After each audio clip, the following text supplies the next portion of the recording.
بسم اللہ الرحمن الرحیم۔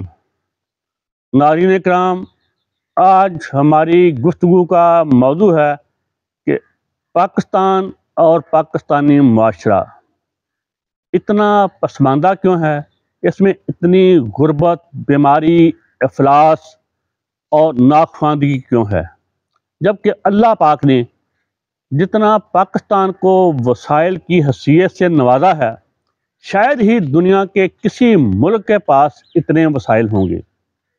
تو پھر آخر اس کی کیا وجہ ہے کہ ہم اتنی غربت میں مبتلا ہیں، اتنی افلاس میں مبتلا ہیں، بے روزگاری ہے، بیماری ہے، ناخواندگی ہے۔ دنیا کی کوئی ایسی مصیبت، پریشانی، مشکل نہیں جو پاکستانی عوام کے لیے آئے روز اس کے آگے کھڑی نہ رہتی ہو۔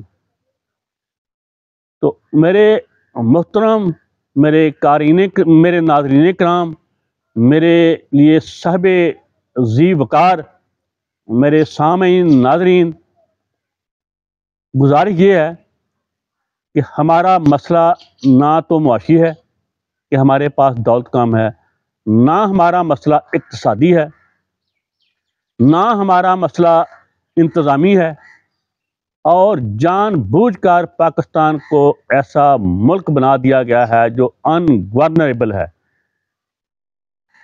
کہ جسے آسانی سے اب اس کا انصرام نہیں چلایا جا سکتا۔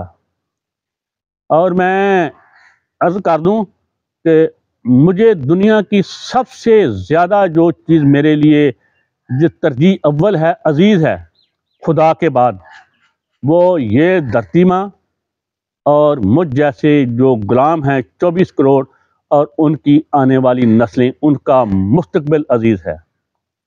اور میں ان کے لیے جدوجہد کرتے ہوئے، ان کی جنگ لڑتے ہوئے میں اپنی کوئی بھی قیمت ادا کرنے کے لیے تیار ہوں۔ مجھے کل ایک میرے بیٹے نے فرمایا ہے کہ آپ اداروں کے غدار ہیں، وقاص صاحب نے، یہ جانے بغیر کہ میں کال کرتا رہا سارا دن کہ بیٹا میری بات تو سن لو، ادارے کیا ہوتے ہیں، ریاست کیا ہوتی ہے، حکومت کیا ہوتی ہے، میں اس سے کوئی سیکھ لوں، تو میری کال اٹینڈ نہیں کر رہا۔ تو میرا بیٹا خوش رہے، میں اس پہ خوش ہوں، میں اس سے ناراض نہیں ہوں، یہ میں آن دی ریکارڈ کہہ رہا ہوں۔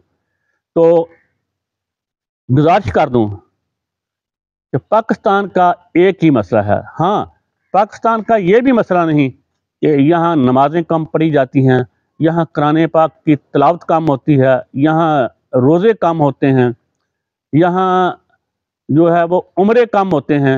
جتنے عمرے پاکستان میں ہوتے ہیں شاید دنیا میں کہیں اور ہوتے ہوں۔ تو آخر پھر ہمارا مسئلہ کیا ہے؟ کل مجھے میرا ہمسایہ مسجد میں گھسیٹ کے لے گیا تو میں نے دیکھا کہ وہاں تل دھرنے کو جگہ نہیں تھی، اور نماز کے باہر نمازی نماز ادا کر رہے تھے۔ یہاں اتنا عبادت ہو، اتنے لوگ متقی ہوں، پرہیزگار ہوں، تو پھر کیا وجہ ہے کہ ہم سے وہ ملک یہاں عیاشی ہے، یہاں فحاشی ہے، یہاں شراب کھلے عام پی جاتی ہے، جتنی مرضی پی جائے، یہاں لوگ بغیر شادی کے اپنی زندگی گزار دیتے ہیں جوڑا بن کے میاں بیوی کی حیثیت سے، اور دنیا کی کوئی ایسی برائی نہیں جنہیں ہم کہیں کہ وہ دوزخ میں لے جائے گی، وہاں موجود نہ پائی جاتی ہو۔ تو وہ اور ہم ان کا ویزا کیوں بھاگ بھاگ کے لینا چاہتے ہیں؟ رب العزت کی قسم، میں بہت سے ایسے اہل ایمان کو جانتا ہوں، جنت کے ٹھیکیداروں کو، جو خود یا ان کی اولادیں ان کافر ممالک کا، ان دوزخی ممالک کا ویزا اور شہریت لینے کے لیے اپنی ہر چیز داؤ پہ لگا دیتے ہیں۔ بلکہ میں وہ نہیں کہنا چاہتا لیکن کہہ دیتا ہوں کہ اپنا جو بھی ان کا ایمان ہوتا ہے اسے بھی بیچ دیتے ہیں، اور کوئی ایسی وہاں پہ جا کے پناہ حاصل کرتے ہیں کہ ہمارے ساتھ وہاں قادیانی ہو جاتے ہیں۔ چلو، تو ہم اپنا تن من دن سب کچھ ان ملکوں کے لیے بھیج دیتے ہیں جو دوزخی ہیں، جو غیر مسلم ہیں، جبکہ ہمارے ہمسائے میں امارت اسلامیہ افغانستان موجود ہے۔ یہاں نہ تو کوئی مولوی ویزا کے لیے اپلائی کرتا ہے، نہ کوئی لبرل کرتا ہے، نہ کوئی میرے جیسا من چلا کرتا ہے۔ یہاں کیوں نہیں جاتے؟ یہاں تو روزے نماز کی بھی پابندی ہے، پردے کی بھی پابندی ہے. تو یہ ہمارا مسئلہ، اب میں آپ کو بتاتا ہوں کیا ہمارا سب سے بڑا مسئلہ منافقت ہے، ہماری اخلاقی تنزلی ہے. ہم منافقت کا شکار ہیں، اور اسی منافقت کے پردے میں ہم خود کو جنتی بھی کہتے ہیں، اور دنیا کا ہر برا ترین کام جو کافر معاشروں میں نہیں ہوتا، جو غیر مسلم معاشروں میں نہیں ہوتا، وہ سب ہم کرتے ہیں. جتنے ذوق شوق سے ہم مسجد میں اب جا رہے ہیں ماہ سیام میں، اتنے ہی جذبے سے ہم ذخیرہ اندوزی بھی کر رہے ہیں، اور ہم نجائز منافع خوری بھی کر رہے ہیں. پھر ہم اللہ کی رحمت سے اسی حرام کی دولت سے عمرے پہ بھاگ جائیں گے، عمرے پہ عمرے کیے جائیں گے. تو اخلاقی پستی کا یہ حال ہے کہ پاکستان کی جو اساس ہے، جو بنیاد ہے، وہ آئین کے بعد اس کی قومی اسمبلی ہے. تو وہاں پر جو کچھ ہوا وہ دیکھ لیں. صرف میں ہی ایک بددیانت، خائن، کم تولنے والا، کم ناپنے والا، ذخیرہ اندوز منافع خور نہیں.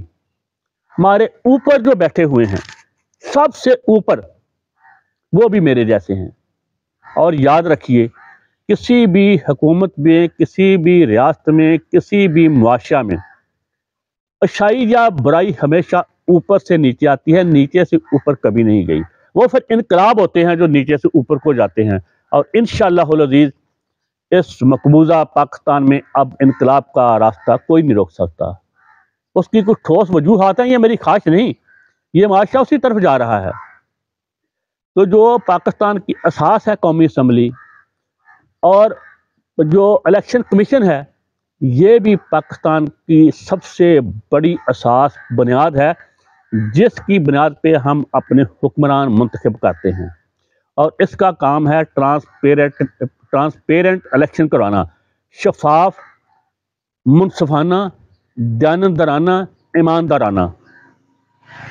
تو الیکشن کمیشن نے منگولوں کے کہنے پہ، ان کے دباؤ میں آ کے ووٹ چوری کیے ہیں، ووٹوں پہ ڈاکہ ڈالا ہے. ہمارے پاس ایک ہی چیز ہے جسے ہم اپنے حقوق کی حفاظت کے لیے استعمال کر سکتے ہیں، وہ ووٹ ہے. تو 8 فروری کو سرے عام ہر پاکستانی کے حقوق پہ ڈاکہ ڈالا گیا، اس کا ووٹ چرایا گیا، اس کا ووٹ لوٹا گیا.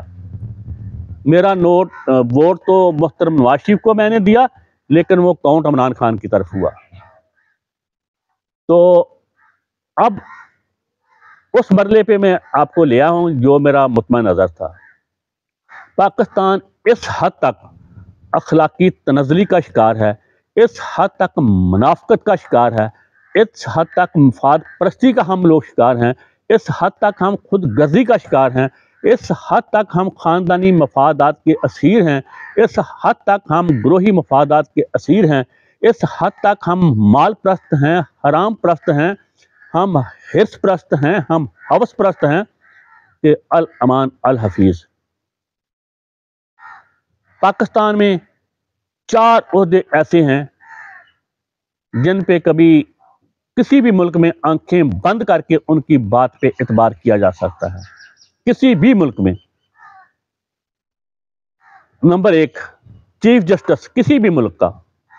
نمبر 2 اس کا صدر، یہاں پارلیمانی نظام ہو. نمبر 3 اس کا وزیر اعظم.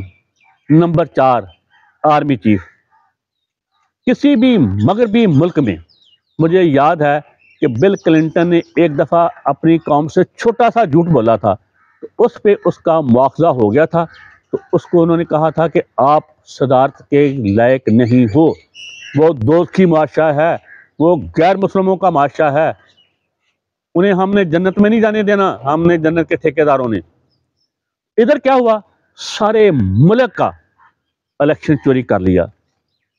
ہاں وہ تو الیکشن تو چوری ہو گیا، اب وہاں پارلیمنٹ بھی جعلی ہے، وہ ڈاکے چوری کیا، اور خدا کی پناہ انہوں نے وہاں حلف بھی اٹھایا ہے. قرآن مجید اٹھانے کے برابر ہے حلف اٹھانا یا آئین کی جو بھی کوئی بھی عہدیدار، آرمی چیف ہو، چیف جسٹس ہو، ہمارے اسمبلی ممبر ہوں، جو بھی کوئی کسی عہدے پہ حلف اٹھائے گا، وہ اس کی مذہبی کتاب کو ہاتھ پکڑ کے یا سر پہ رکھ کے قسم اٹھانے کے مترادف ہوتا ہے کہ میں اپنی فرائض منصبی بالکل دیانتداری سے، ایمانداری سے پورا کروں گا۔ تو ان سب کو پتا ہے کہ یہ فارم 47 کی پیداوار ہیں، تو یہ انہوں نے حلف اٹھایا ہے جس کی بنیاد ہی غلط ہو، اور اب ہم کو منگول مجبور کر رہے ہیں کہ اس فارم 47 کی نجائز آلات کو، منگولوں سے مراد ہے ہمارا آرمی چیف صاحب اور اس کے ساتھ اسی ذہنیت کے چند جنیات، سبھی نہیں ہیں، ان میں بہت اچھے بھی ہوں گے، سبھی میرے جیسے ہو نہیں سکتے مجرمانہ ذہنیت کے۔ ہماری گانڈ میں ڈنڈا دیا جا رہا ہے پنجابی زبان میں کہ اس حرامی حکومت کو، اس حرامی اسمبلی کو، اس نجائز بچے کو، اس نولد بچے کو جائز مانو۔ ہاں، اگلی بات میں جس پہ آپ کو لے کے آیا ہوں، خدا کو حاضر ناظر جان کے بتائیے، آپ کا کسی بھی سیاسی جماعت سے تعلق ہو، کسی مذہب سے ہو، کسی فرقہ سے ہو، مجھے اس سے کوئی غرض نہیں، آپ سب میرے لیے قابل صد احترام ہیں، آپ میرے بھائی ہیں، کچھ میرے بچے ہیں، میرے بزرگ تو بہت کم ہوں گے، تو سب پاکستانی ہونے کی حیثیت سے میرے لیے قابل احترام ہے، اور میں آپ کے حقوق کے لیے سب کچھ کر رہا ہوں، جو بھی کر رہا ہوں، یہ میرا خدا شاہد ہے، میری کوئی ذاتی غرض نہیں۔ یہ یوٹیوب سے ڈالر پاؤنڈ کمانے کے 70 سال کی عمر میں قبر میں لے کے جاؤں گا ڈالر پاؤنڈ، یا شہرت میرے کام آئے گی؟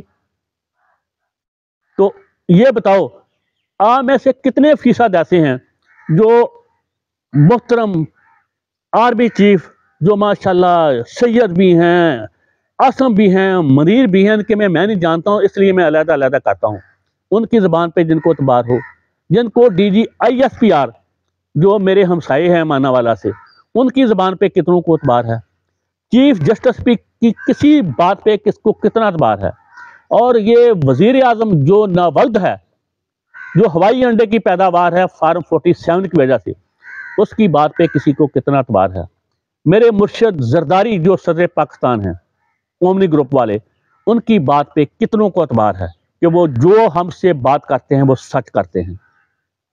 اور تو اور پچھلے دنوں جو کور کمانڈر کانفرنس کا اعلامیہ انہوں نے جاری کیا، قوم اس پہ اعتبار کرنے کو تیار نہیں، وہ سبھی نے اسے ٹھکرا دیا، سینٹ میں، قومی اسمبلی میں، سوشل میڈیا پہ، یہاں جس کیا آواز نکلی ہے، میں کسی سے بھی پوچھتا ہوں، گاؤں میں، دیہات میں، گوٹھوں میں، بازاروں میں، ٹھیلے والے سے، مزدور سے، کسان سے، وہ کہتے ہیں یہ تو جھوٹ بولتے ہیں کہ ہم نے الیکشن میں مداخلت نہیں کی۔ تو جب اتنے بڑا کور کمانڈر، ہاں کور کمانڈر کانفرنس کہہ رہا ہوں، خالی آرمی چیف نہیں کہہ رہا، کور کمانڈر کانفرنس جس میں آرمی چیف اس کو ہٹ کہہ رہا ہے، ساتھ شمشاد صاحب بھی ہیں جو جوائنٹ چیف سٹاف ہیں ساری فورسز کے، ان کی بات بتا رہا ہوں کہ ان کی بات پہ کوئی اعتبار نہیں کر رہا۔ کیوں؟ قوم کے ساتھ اتنا جھوٹ بولا گیا، قوم کے ساتھ اتنے دھوکے کیے گئے، اب کوئی اعتبار کرنے کو تیار نہیں۔ تو جب یہ حالت ہو تو ملک خاک ترقی کرے گا، ملک میں خاک استحکام آئے گا، ملک خاک خوشحال ہوگا، خاک یہاں روٹی روزگار ہوگی، پھر وہاں انتخاب نہیں انقلاب ہی آیا کرتے ہیں۔ اب بھی جو کچھ مریم صفدر اور محسن نقوی کے ذریعے روز قوم پہ تشدد ہو رہا ہے، وہ اپنا جائز حق استعمال کر رہے ہیں احتجاج کا، ان کے حقوق پہ ڈاکہ پڑا ہے تو ان کو اٹھا لیا جاتا ہے، بھگا لیا جاتا ہے، ان پہ تشدد کیا جاتا ہے، لاٹھی چارج کیا جاتا ہے، ٹیئر گیس استعمال کیا جاتا ہے، بلکہ سیدھی گولیاں مار کے شہید کر دیا جاتا ہے۔ تو یہ ظلم تا دیر تو نہیں چلے گا۔ یہ ہے ہمارا بنیادی مسئلہ۔ آرمی چیف، چیف جسٹس، وزیر اعظم، صدر سے لے کے سب منافق ہیں، سب جھوٹے ہیں، سب مفاد پرست ہیں، سب مال پرست ہیں، سب خود غرض ہیں۔ دیکھنا 4-5 آرمی چیف پہلے بار بھاگ چکے ہیں، ان کا دیکھیے یہ ہماری حفاظت کرنے کے بعد خود کو کہاں محفوظ کرتے ہیں۔ اس کے ساتھ ہی مجھے اجازت دیجیے، ویڈیو لمبی ہو گئی ہے۔ پاکستان زندہ باد، بدماشیہ مردہ باد۔